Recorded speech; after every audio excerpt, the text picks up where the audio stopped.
ay nagtatanong doon sa aming bayan, sa gitnang kanluran na ating pinagmulan. Sila'y nalilito, ba't daw ako nagkaganito? Kung ano ang dahilan, ako lang ang nakakaalam.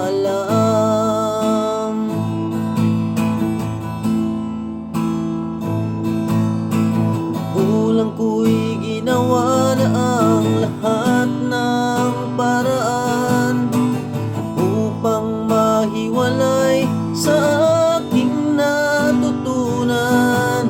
Subalit iniwan ko ang ibinigay na karangyaan. Kung ano ang dahilan, ako lang ang nakakaalam.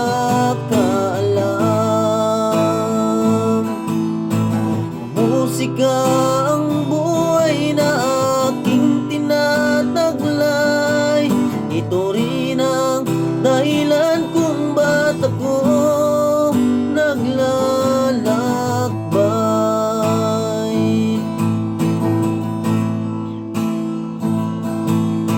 Kaya ngayon ako'y narito upang